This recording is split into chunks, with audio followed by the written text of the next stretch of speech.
चुके कोने कोने में यूट्यूब के माध्यम से हमसे ज्ञान लेने वाले मेरे प्रिय शिष्यों, सज्जन और सन्नारियों, आज की कथा में बात करेंगे अप्सरा रंभा की।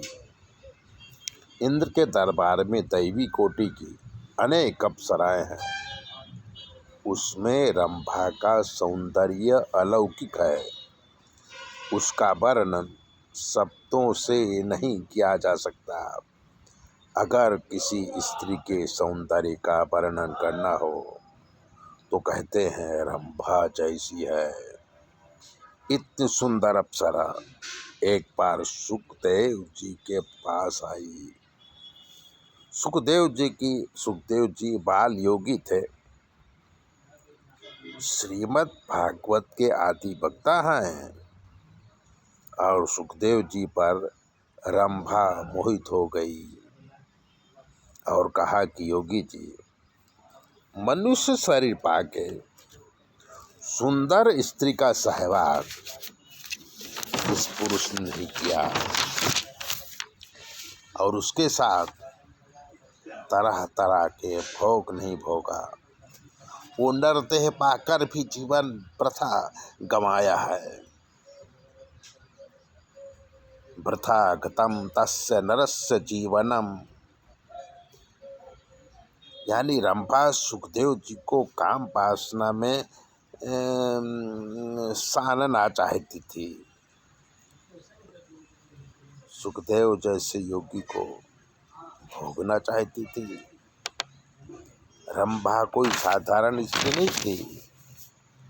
वो दैवी सौंदर्य और दैवी शक्ति का प्रतीक है।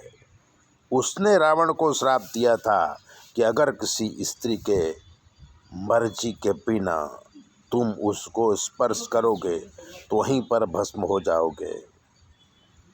ऐसी भक्ति वाली रंभा सुखदेव जी को काम कला के बारे में बता रही थी।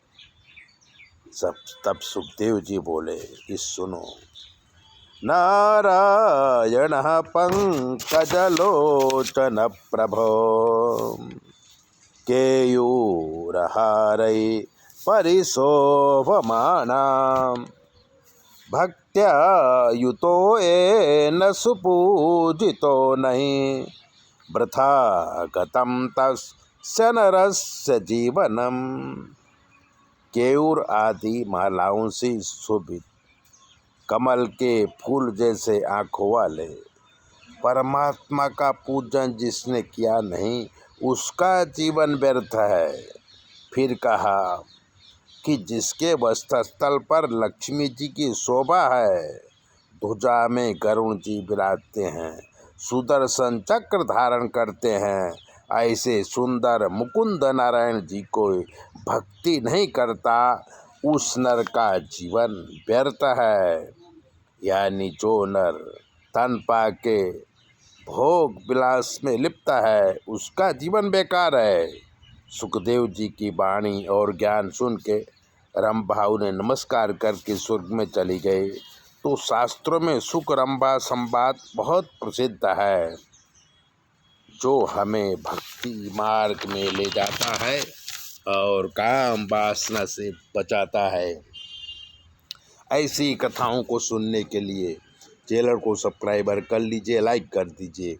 अगर आपके जीवन में कोई कष्ट है तो 9825200108 पर फ़ोन करके आप अपनी ज्योतिष दिखा सकते हैं, कुछ भी पूछ सकते हैं।